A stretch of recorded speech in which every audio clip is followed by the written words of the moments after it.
PM Modi के Kyiv दौरे से ग्लोबल मीडिया में शुरू हुई रूस यूक्रेन युद्ध समाप्त होने की चर्चा। रशियन प्रेसिडेंट को युद्ध समस्या का समाधान न होने की बात कह चुके मोदी ने जेलेंस्की को भी शांति की तरफ कदम बढ़ाने को कहा। यूक्रेन व पोलैंड विजिट के बाद आज भारत लौटे प्रधानमंत्री मोदी। राष्ट्रहित में रूस से मिल रहा सस्ता तेल खरीदना जारी रखेगा भारत। बड़े भाई की तरह यूक्रेनी प्रेसिडेंट के कंधे पर हाथ रखकर नरेंद्र मोदी ने जेलेंस्की को दिया युद्ध पीड़ितों की मदद की हर संभव सहायता का भरोसा। युद्ध जारी होने के बावजूद यूक्रेन के नेशनल डे से एक दिन पहले 10 घंटे की ट्रेन यात्रा से राजधानी कीव के दौरे पर पहुंचे पीएम। बांग्लादेश में तख्ता पलट की तरह रूस यूक्रेन वॉर के पीछे भी यूएस को मुख्य वजह मानते हैं इंटरनेशनल पॉलिटिक्स के कुछ जानकार। पिछले एक दशक में ग्लोबल लीडर के तौर पर अपनी पहचान बना चुके पीएम मोदी के कीव विजिट से इंटरनेशनल मीडिया में 2.5 साल से चल रहा है रूस यूक्रेन युद्ध की समाप्ति की संभावना को लेकर चर्चा शुरू हो चुकी है। कुछ अर्से पहले रशियन प्रेसिडेंट पुतिन को युद्ध किसी भी समस्या का समाधान न होने की बात समझा चुके पीएम मोदी ने यूक्रेन के राष्ट्रपति व्लादिमीर जेलेंस्की को भी शांति की तरफ कदम आगे बढ़ाने को कहा। पीएम मोदी ने यूक्रेनी प्रेसिडेंट के साथ हुई बातचीत के दौरान कहा कि महात्मा बुद्ध व महात्मा गांधी का देश भारत हमेशा से युद्ध के खिलाफ रहा है। उन्होंने रूस यूक्रेन वॉर शुरू होने के दौरान यहां से सैकड़ों भारतीयों को सुरक्षित निकालने में मदद के लिए राष्ट्रपति जेलेंस्की का धन्यवाद भी किया। बड़े भाई की तरह यूक्रेनी प्रेसिडेंट के कंधे पर हाथ रखकर पीएम मोदी ने युद्ध से प्रभावित लोगों की हर संभव मदद का भी भरोसा दिया। युद्धग्रस्त यूक्रेन की यात्रा के लिए पीएम मोदी अथवा भारत का डेलीगेशन एक विशेष ट्रेन से 10 घंटे का सफर कर पहुंचा। हालांकि सुरक्षा कारणों के चलते इस बारे ज्यादा जानकारी उपलब्ध नहीं है। मीडिया रिपोर्ट्स के अनुसार यूक्रेनी राष्ट्रपति ने युद्ध समाप्त करने अथवा रशियन इकोनॉमी को कमजोर करने के लिए रूस से तेल न खरीदने का भी आग्रह किया। हालांकि भारत सरकार ने इसे मानने से इनकार कर दिया। दुनिया के अन्य देशों की वजह सबसे सस्ता मिल रहा रूस का तेल न खरीदने के लिए इससे पहले भारत सरकार अथवा पीएम मोदी अमेरिकी दबाव अथवा सुझाव को भी ठुकरा चुके हैं। 1992 के बाद किसी भारतीय प्रधानमंत्री का यूक्रेन का यह पहला दौरा बताया जा रहा है और इससे पहले पीएम मोदी ने पोलैंड का विजिट किया। पोलैंड में भारतीय मूल के लोगों को संबोधित करते हुए पीएम मोदी ने देश की उपलब्धियां गिनाते हुए कहा कि दुनिया की 5वीं सबसे बड़ी इकोनॉमी बन चुका भारत अब तीसरी अर्थव्यवस्था बनने की तरफ अग्रसर है। कल अपने कीव विजिट के दौरान प्रधानमंत्री ने आज यूक्रेन में मनाए जाने वाले नेशनल डे अथवा स्वतंत्रता दिवस के लिए देशवासियों को अग्रिम शुभकामनाएं भी दी थी। यूक्रेन अथवा कीव विजिट के बाद आज हालांकि प्रधानमंत्री मोदी स्वदेश लौट आए हैं, मगर उनके इस प्रवास से ग्लोबल मीडिया में 2.5 साल से चल रहा रूस यूक्रेन युद्ध जल्द समाप्त होने की संभावना को लेकर चर्चाएं शुरू हो चुकी है। लंबे समय से एक बात सुनते हैं कि युद्ध की सबसे पहली कैजुअलिटी ट्रूथ होगा, लेकिन जब आज मैं उन बालकों की स्मृति में बनाए हुए म्यूजियम को आपके साथ जाकर के अपने श्रद्धा सुमन अर्पित कर रहा था तो मेरा मन भर आया था। भारत और यूक्रेन के संबंधों के लिए एक बहुत ही ऐतिहासिक दिवस है, क्योंकि भारत का प्रधानमंत्री आज पहली बार यूक्रेन की धरती पर आ रहा है। यह अपने आप में एक ऐतिहासिक घटना है। कल आपका नेशनल डे है। ये बहुत ही महत्वपूर्ण दिवस है। मेरी तरफ से 140 करोड़ भारतीयों की तरफ से मैं आपके नेशनल डे पर अनेक अनेक शुभकामनाएं देता हूं और मैं कामना करता हूं शांति के लिए, सुख और समृद्धि के लिए। एसएलएन जी 2021 में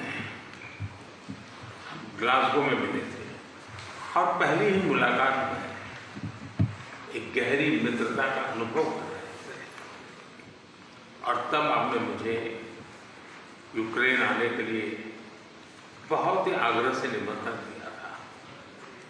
लेकिन मैं कल्पना नहीं कर सकता हूं कि मुझे ऐसी परिस्थिति में यूक्रेन आने की नौबत आएगी कि जब युद्ध के प्रारंभिक दिन थे, भारत के हजारों बच्चे जो यहाँ शिक्षा के लिए आए थे, पढ़ने के लिए आए थे, वो उस युद्ध के कारण फंसे हुए थे उनको बाहर निकालने में आपने जो मदद की और जिस संवेदनशीलता के साथ हमारी चिंताओं को आपने समझा और सुलझाने के लिए भरसक प्रयास किया, इसके लिए मेरी तरफ से, मेरे देश के 140 करोड़ नागरिकों की तरफ से और उस संकट की घड़ी से निकल करके आए हुए उन बच्चों के, उनके परिवारजनों की तरफ से आपका आज मैं हृदय से आभार व्यक्त करता हूँ। एक्सेलेंसी, आप भी भली भांति जानते हैं और पूरा विश्व भी जानता है कि युद्ध के समय हमने 2 प्रकार की भूमिकाओं का रास्ता अपनाया और उस भूमिका को निभाने का हमने भरपूर प्रयास किया है। हमारी पहली भूमिका रही है मानवीय दृष्टिकोण की। ऐसे संकट की घड़ी में बहुत सारी रिक्वायरमेंट रहती है, जिन रिक्वायरमेंट को पूरा करने के लिए भारत ने हो सका उतना एक मानवीय दृष्टिकोण को केंद्र में रखते हुए पूरा करने का प्रयास किया है। और मैं आपको विश्वास दिलाता हूं कि मानवीय दृष्टिकोण से भी जिस प्रकार की मदद की आवश्यकता होगी, भारत हमेशा हमेशा आपके साथ खड़ा रहेगा और 2 कदम आगे चलेगा। हमने जो दूसरा मार्ग चुना, वो दूसरा मार्ग है युद्ध से दूर रहने का। हम पहले दिन से ही पक्षकार रहे हैं और हमारा पक्ष है शांति का, कि संप्रभुता और क्षेत्रीय अखंडता का सम्मान हमारे लिए सर्वोपरि है। हम उसका समर्थन करते हैं। कुछ समय पहले समरकंद में जब राष्ट्रपति पुतिन से मैं मिला था, तब मीडिया के सामने आंख से आंख मिला करके मैंने उनको कहा था कि ये युद्ध का समय नहीं है। मैं पिछले दिनों रशिया के मुलाकात के लिए गया था, वहां भी मैंने साफ साफ शब्दों में अपनी बात कही है कि किसी भी समस्या का समाधान रणभूमि में कभी भी नहीं होता है। समाधान का रास्ता बातचीत से ही निकलता है, डायलॉग से निकलता है, डिप्लोमेसी से निकलता है। दोनों पक्षों को साथ बैठ करके इस संकट की घड़ी से बाहर निकलने के रास्ते तलाशने होंगे। एक्सेलेंसी, आज हम जब रूबरू मिल रहे हैं, तब मैं यूक्रेन की धरती पर और आप जब मैं बच्चों की शहादत को उस जगह को देख कर आया और मेरा मन भरा हुआ है, तब मैं आज आपसे शांति की ओर आगे बढ़ने के मार्ग पर विशेष रूप से चर्चा करना चाहूँगा। एक्सेलेंसी, मैं आपको विश्वास दिलाना चाहता हूँ कि शांति के हर प्रयास में भारत अपनी सक्रिय भूमिका निभाने के लिए तैयार है। व्यक्तिगत रूप से मैं भी अगर इसमें कोई योगदान कर सकता हूँ तो मैं जरूर करना चाहूँगा। एक मित्र के रूप में मैं आपको विश्वास दिलाता हूँ। 10 साल में गरीबों के लिए 40 मिलियन पक्के घर बनाए हैं और हम 30 मिलियन और घर बनाने वाले हैं।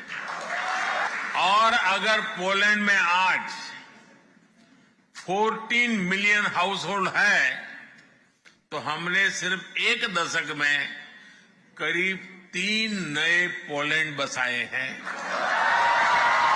गोल्ड कड़ा या टेम्पर ज्वेलरी लेना चाहते हो तो ये है बेस्ट ऑप्शन। हिमाचल का popular jewellery brand Bhushan jewellers कड़ों की कलेक्शन में टेम्पर ज्वेलरी, शीट कड़ा, मीना वर्क गोल्ड कड़ा, गेरू कड़ा, ऑक्सीडाइज्ड गोल्ड कड़ा, बैंगल जैसी widest collection lowest making charges के साथ आपको बेस्ट प्राइसिंग में दे रहा है। तो अगर आप भी चाहते हैं गोल्ड कड़ा या टेम्पर ज्वेलरी खरीदना तो जरूर विजिट कीजिए भूषण ज्वेलर्स, लोअर बाजार, सोलन।